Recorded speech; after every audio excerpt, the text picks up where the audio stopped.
We're Team 13. I'm Izzy Nalam. My name is Ben Go. My name is Michael Picard. My name is Alexander Kalani. And we made TrackIT, the California Wildfire Predictor. The main objective of the TrackIT web-based application is to allow users to see the risk of a wildfire occurring in a certain area in California based on a machine learning model from forecasted weather data.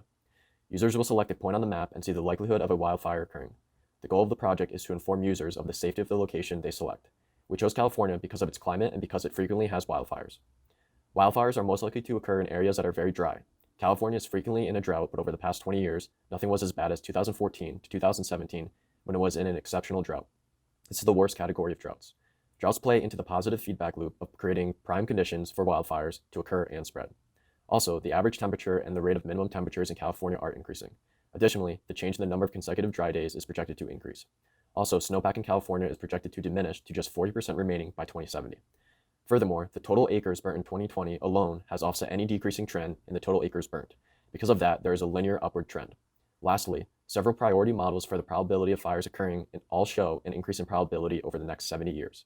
Although it is only a prediction using advanced models, it is clear that the scientific consensus is that the probability of wildfires occurring will increase.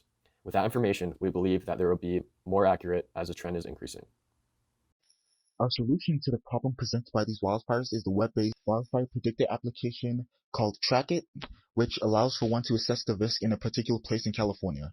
The web application uses historical wildfire data to provide a 2-week outlook, and this 2-week outlook is produced through machine learning, which uses Python's TensorFlow and Keras.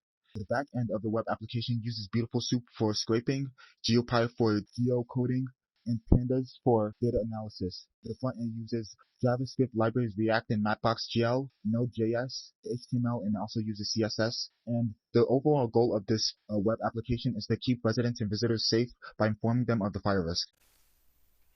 To make our machine learning model, we use TensorFlow and Keras to create a deep neural network. The model is a binary classifier which predicts the probability the next 2 weeks will have a wildfire at a given location. Our training data consists of 1,227 wildfire events recorded from 1995 to 2020.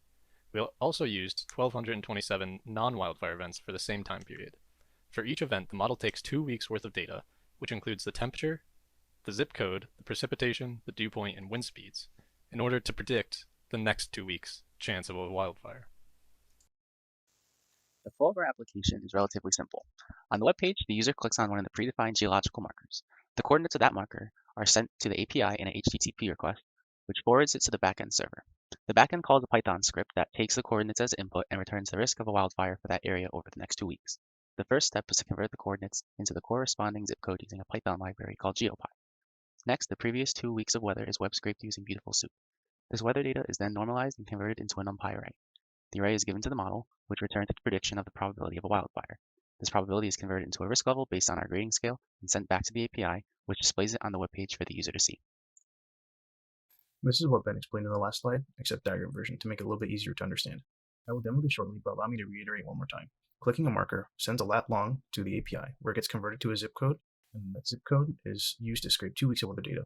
That weather data and location data is sent to the model, and then the model will process that and send back a fire probability, and then we process that into a risk message, and then we send that back to the website. In this example of Shingletown, you can see when there's a click, the lat long is registered in the API, which then scrapes weather data to supply the model. A process risk is then sent back to the API and then displayed on the screen. And the same thing happens for Leavening. And this was good because Shingletown actually has an active fire at the moment and we got a serious risk out of our model. I promise this is the last time I explain our stack, but this is our React web app. It takes lat long data from Mapbox, GLJS, and then sends as an HTTP request to the API. The API then calls our Python scripts, which then converts it to a zip for data collection. Our API collects weather data here and supplies our model with the weather and location data to give a risk value back. This value is then converted into a message, which is then sent back to our site.